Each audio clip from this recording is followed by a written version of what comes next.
এ জন বুঝে ধন বুঝে আর বুঝে পাটি, এ স্বার্থের লোভে নিজ শরীরের বুকে দিচ্ছে মাটি। পরকালের শাস্তি তারা কিছুই মনে করে না, এ স্বার্থের হানি হলে কিন্তু কম করে না। জমি বুঝে আর বুঝে বাড়ি এবং গাড়ি, আর শুধু বুঝে ঘুষ বুঝে বুঝে সামালদারি। লোভে বসে হালাল হারাম কিছুই মানে না, স্বার্থের হানি হলে কিন্তু কম করে না। ওরে গান বাজনা ভালোই বুঝে আর বুঝে যে না, এ গান বাজনা ভালোই বুঝে আর বুঝে যে না। আর এই স্বার্থ হাসিলের জন্য বুঝে প্রিয় ভালোবাসা, স্বার্থ হাসিলের জন্য বুঝে প্রিয় ভালোবাসা। কুট যুক্তি ভুলেও তারা কভু ছাড়ে না, এ স্বার্থের হানি হলে কিন্তু কম করে না। এই আলেম হয়ে লেকচার শিখে নাই বাহাদুরি, এই আলেম হয়ে লেকচার শিখে নাই বাহাদুরি। আর হাজার হাজার মুরিদ করে বুঝে পীরগিরি। পীর আলেম সবই বুঝে আমল বুঝে না, স্বার্থের হানি হলে কিন্তু কম করে না। পরের বিচার ভালোই বুঝে ভাইরে, পরের বিচার এ ভালোই বুঝে বড়ই আফসোস।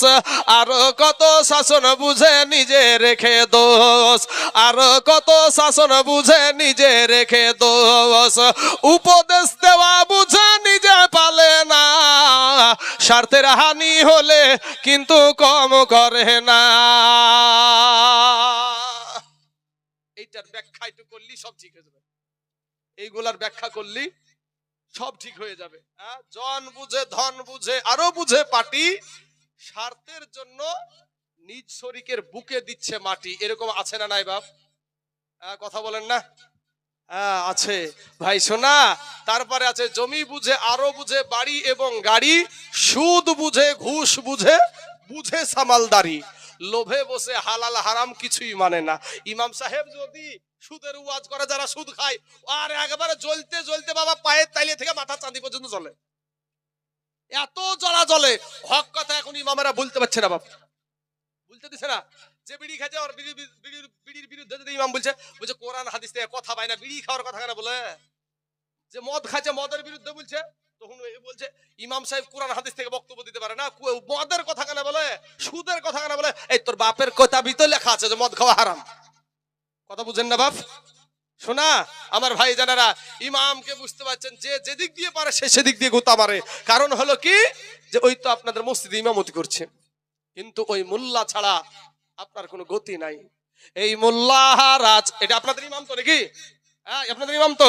এই মোল্লাহারা ছাড়া তোকে কবর দিবে না, এই মোল্লাহারা ছাড়া তোকে দাফন করবে না, এই মোল্লাহারা না থাকলে তোর জানাজা কেউ পড়াবে না, এই মোল্লাহারা ছাড়া তোকে কবর দিবে না, এই মোল্লাহারা ছাড়া তোকে দাফন করবে না।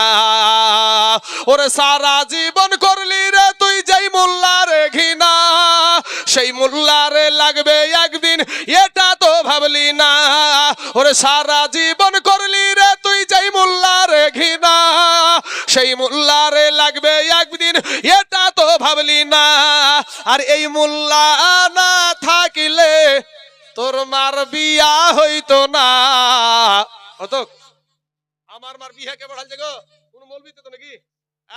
আমার বাপের বিয়ে পড়ালছে কোন মৌলবীতে, আপনার বাপের বিয়ে পড়ালছে কোন মৌলবীতে, আপনার মায়ের বিয়ে পড়ালছে কোন মৌলবীতে।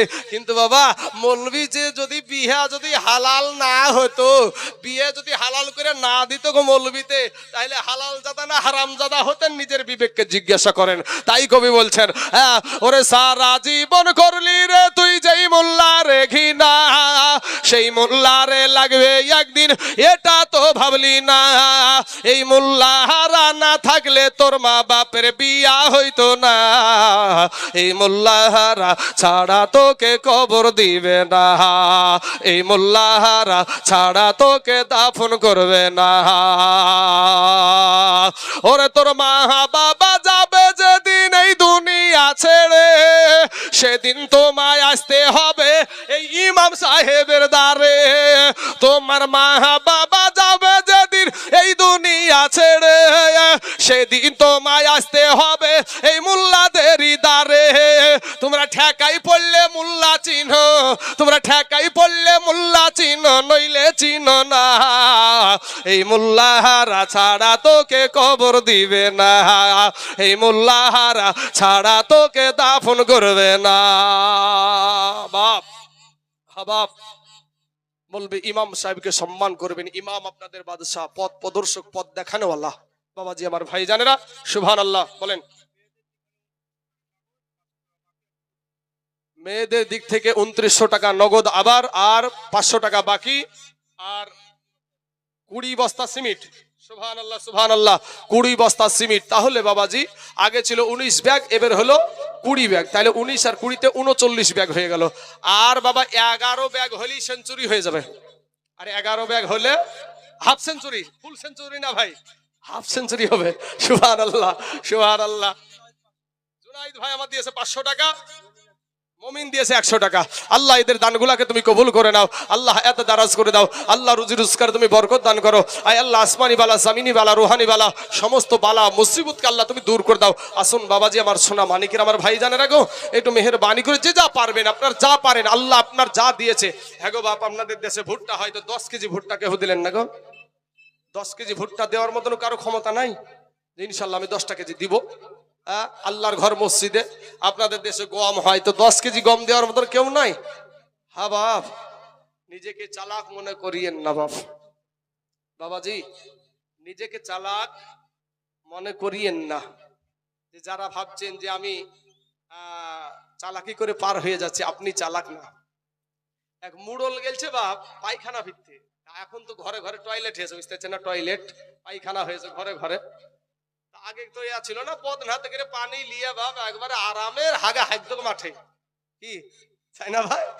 তো মুড়ল গেলছে, সব গ্রামের বিচার করে মুড়ল, সব গ্রামের বিচার করে। এই মুড়ল গেলছে ভাই পায়খানা ভিতরে ওই ঘটি নিয়ে, বদনা নিয়ে। তো বদনা নিয়ে যাওয়ার পরে আরাম করে বিড়ি ঠুকে আর পানি পায়খানা ফিরে, মাঠের পায়খানা আরাম করে ফিরেছে। ফিরার পরে ভাই এবার পানি খরচ করবে, দেখছে যে বদনা তার পানি নাই, বদনাতে পানি নাই, বদনা ফুটা ভাই। তো বদনা যখন ফুটা, পানি যখন পড়ে গেছে, মুড়ল যে হারে এই কয়েকখান গ্রামের বিচার করি আমি মুড়ল, কেউ আমাকে ঠকাইতে পারলো না, তুই বদনা আমাকে ঠকে দিলি, তোর সাথে কাল হবে। কি করে যে তুই কাল ঠকাস আমাকে সেটা আমি দেখবো। মুড়ল বাড়িতে চলে গেল। বাড়িতে যাওয়ার পরে পরের দিন আবার ওই বদনাতে করে পানি নিয়ে গেছে বাবা পায়খানা ফিরতে। পায়খানা ফিরতে যাবি যে বদনা তুই কাল আমাকে ঠকালছিস, আজ যে কি করে ঠকাস তাও দেখছি। তখন বাবা বলছে যে আজ পায়খানা ফিরার আগেই পানি খরচ করব, পায়খানা ফিরার আগেই পানি খরচ করব। কে ঠকলো বা? হ্যাঁ, ও বেটাই ঠকেছে। তো বাবা যারা দান করছে তারা ঠকে নাই, তাদের ফুরায়ও নাই। কারণ আল্লাহ পাক রুজির মালিক হলো আল্লাহ, তার বান্দা কি খাবে এটার উপরে ভরসা করতে পারছেন না বাবা। যে এই টাকাটা দিলে মনে হয় ফুরিয়ে যাবে। কিন্তু বাবা আমি তাইজুল ইসলাম আপনাদেরকে একটা প্রচার করে দিই, কখন মনে থাকবে কি থাকবে না। আমি বাবা দেওবন্দ মাদ্রাসায় পড়াশোনা করেছি। আমি দেওবন্দ মাদ্রাসায় পড়াশোনা করেছি। সুন্নিয়াতে আসার পরে আমি বাবাজি আমার একটা নিয়াত ছিল যে সুন্নিয়াতের খাতিরে আমি কিছু করব। প্রথম খরচা হয়েছিল মাদ্রাসাটা স্টার্ট করতে 26 লক্ষ টাকা। আমরা 3টে ছেলে, হাফেজ আবু রায়হান রেজা, মুফতি আবুল কালাম সাহাদি আর আমি তাইজুল ইসলাম, এই তিনজনে এই মুর্শিদাবাদ জেলাতে কোনো মহিলা মাদ্রাসা, সুন্নি কোনো মহিলা মাদ্রাসা ছিল না বাবাজি। আবাসিক মাদ্রাসা, আবাসিক যেটা, এই আবাসিক বলতে কি বিদেশি মহিলা এসে মাদ্রাসায় থেকে পড়াশোনা করবে, এটাকে বলা হয় আবাসিক মাদ্রাসা, তাই তো হযরত? হ্যাঁ, তো এই আবাসিক মাদ্রাসা মুর্শিদাবাদের সুন্নি মাদ্রাসা ছিল না বাপ। 26 লক্ষ টাকা প্রথম খরচা হয়েছিল, মানে স্টার্ট করতে। তো বাবাজি শোনা, আমাদের কিন্তু না খাই আমার বিবিও মরেনি, আমার সন্তানও মরেনি, আল্লাহর রহমতে বাবা। হ্যাঁ, তবে যে আমাদের নিজস্ব টাকা দিয়ে শুধু করেছি এরকম না বাপ, আপনাদের কাছে 10 টাকা 20 টাকা 50 টাকা 100 টাকা 500 টাকা নিজের থেকে দিয়ে আপনাদের থেকে নিয়ে ওই মাদ্রাসা বানানো হয়েছে। যদি আপনারা কেউ মনে করেন যে আমার কন্যা আপনাদের ভগবানগুলার এলাকার অনেক বাচ্চা আমার মাদ্রাসায় আছে। আমার মাদ্রাসা হলো জলঙ্গি থানা সাহেবরামপুর সবজি পাড়াতে এই মাদ্রাসার বিল্ডিং আপনার হাই রোড থেকে দেখা যায়। তো বাবাজি এই মাদ্রাসায় আপনি যদি মনে করেন যে আমার কন্যা সন্তানকে আমি পড়াবো, তাহলে আমাদের মাদ্রাসার নিয়ম একটু বলে দিই। আমাদের মাদ্রাসায় যারা শিক্ষা দেয় সব মহিলা, যারা শিক্ষা নেয় তারাও মহিলা, যারা রান্না করে তারাও মহিলা।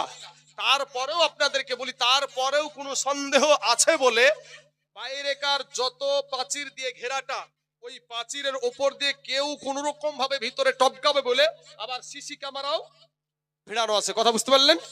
সিসি ক্যামেরাও আপনার মেয়েটাকে হেফাজতে রাখার জন্য, আপনার মেয়েটাকে পর্দায় রাখার জন্য, আপনার মেয়েটাকে ইসলাম শিক্ষা করার জন্য এরকম কাজ করেছি বাপ। না খায়া মরি নাই ভাইরে আমার সোনা মানিকেরা। মাথায় পাগড়ি দেওয়ার কারণে ভাইরে সম্মান কমে নাই, মাথায় টুপি দেওয়ার কারণে আমাদের সম্মান কমে যায় নাই, মুখে দাড়ি রাখার কারণে আমাদের সম্মান কমে না রে বাবা, গায়ে জুব্বা পরার কারণে আমাদের সম্মান কমে না রে বাবা।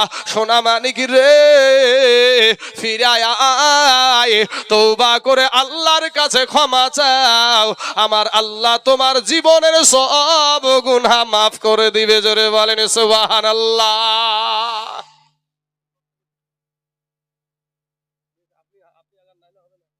বাবাজি মাশাআল্লাহ মাশাআল্লাহ, লালু ভাই আমার দিয়েছে 10 ব্যাগ। নারায়ে তাকবীর, নারায়ে রিসালাত। লালু ভাই আমার 10 ব্যাগ সিমেন্টের দাতা। জোরে বলেন জিন্দাবাদ সুবহানাল্লাহ। 39 আর 10 এ হলো 49, আর এক ব্যাগ হইলি ভাই হাফ সেঞ্চুরি, এক ব্যাগে হাফ সেঞ্চুরি। আমজাদ হাজী সাহেব সুবহানাল্লাহ, আমার নবীজি রওজা মুবারক দেখা ব্যক্তি, ওই আমজাদ বাবজি আমার দিয়েছে 20 কেজি ভুট্টা।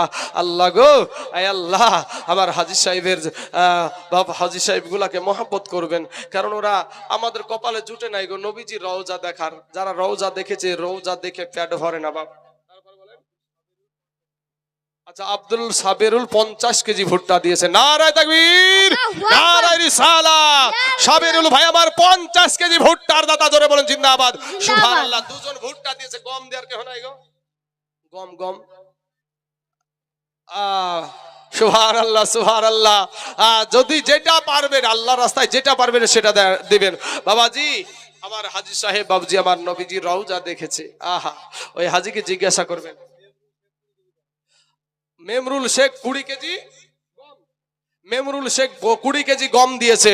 সুবহানাল্লাহ সুবহানাল্লাহ। আমার মেমরুল ভাইয়ের 20 কেজি গমকে আল্লাহ তুমি কবুল করে নাও। আল্লাহ গো, সে হাতের দ্বারায়, পায়ের দ্বারায়, চোখের দ্বারায়, মুখের দ্বারায়, সাগিরা কাবিরা, জানা ওয়াজানা, ছোট বড়, জাহেরি বাতেনি, আল্লাহ যত গুনাহ করেছে আল্লাহ সমস্ত গুনাহকে আল্লাহ তুমি মাফ করে দাও। আমিন সুম্মা আমিন।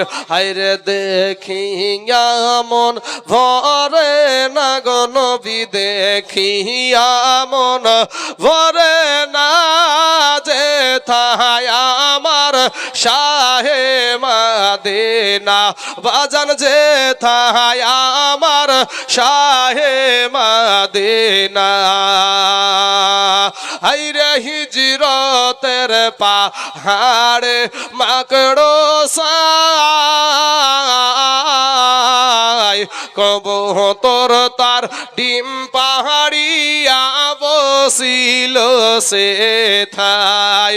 ভাইরে হিজরতের পাহাড়ে মাকড়ো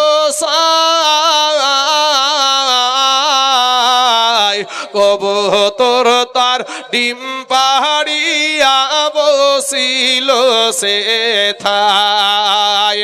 হায়রে আমরা দম সেই নবীরে চিনিলাম না যেথায় আমার শাহে মদিনা, বাজান সেথায় আমার শাহে মদিনা।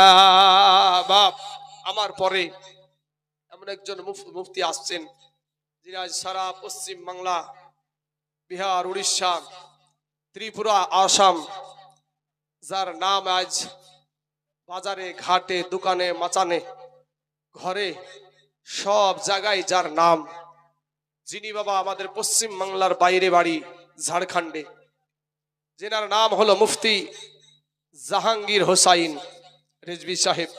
উনি কিছুক্ষণের মধ্যে হাজির হয়ে যাবে। উনার মূল্যবান বক্তব্য আপনারা শ্রবণ করবেন।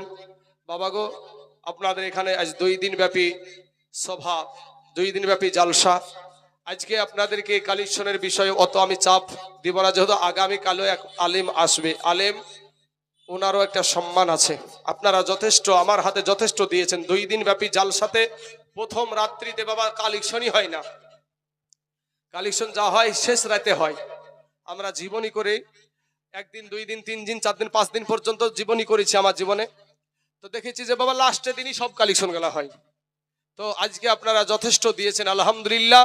তো বাবাজি, আমার পরে আজকে যে বক্তা আসছেন মুফতি জাহাঙ্গীর সাহেব, কঠিন ইসলামের জন্য, হকের জন্য, হক কথা বলতে একটু পিছপা হয় না বাবু। সুবহানাল্লাহ। এখনকার আলেমেরা বাবা, অনেক আলেম আছে ভাই, যেদিকে পানি পড়ে সেদিকে ছাতা ধরে, এরকম আলেম আছে না ভাই?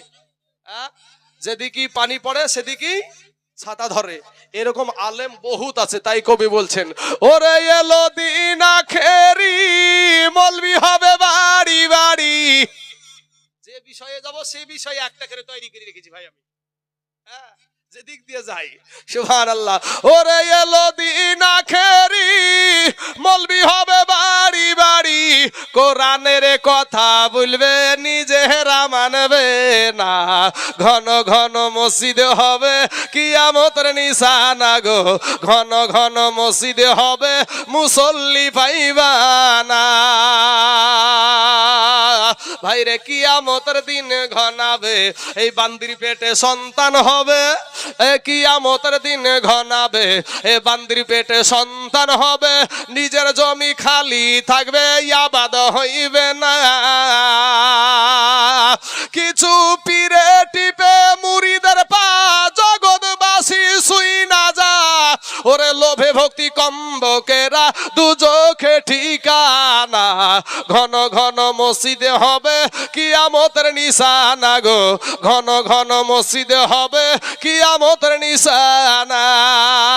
ওরে এলো দিন আখেরি মলবি হবে বাড়ি বাড়ি, কোরআনের কথা বলবে নিজেরা মানবে না, ঘন ঘন মসজিদে হবে কিয়ামতের নিশানা গো, ঘন ঘন মসজিদে হবে কিয়ামতের নিশানা।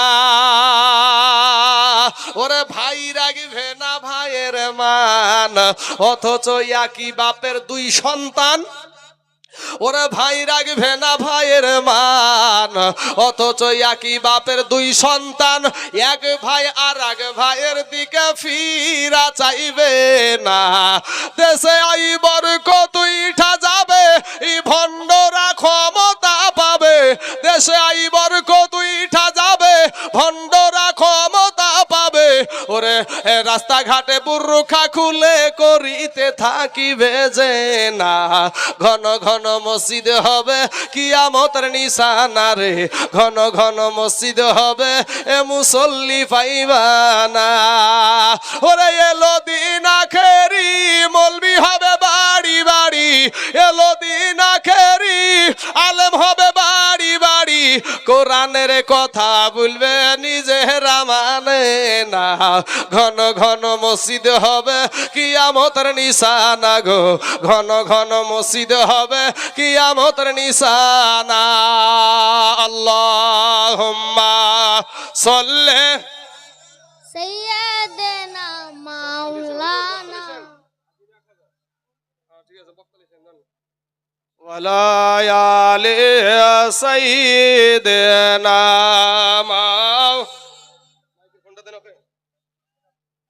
সাল্লাল্লাহু আলা মুহাম্মাদিন সাল্লাল্লাহু আলা মুহাম্মাদ সাল্লাল্লাহু আলাইহি ওয়াসাল্লাম। নারায়ে তাকবীর, আল্লাহু আকবার। নারায়ে রিসালাত, মাসলাকে আলা হযরত, উলামায়ে আহলে সুন্নাত, जिंदाबाद हजरतुल अल्लामा मौलाना मुनाजिर मुफ्ती जहांगीर आलम रजवी साहेब जिंदाबाद नाराए तकबीर नाराए रिसालत मसलके आला हजरात इश्क मोहब्बत प्यार मोहब्बत सुभान नाराए तकबीर नाराए জাহাঙ্গীর ভাই আইবারে বলে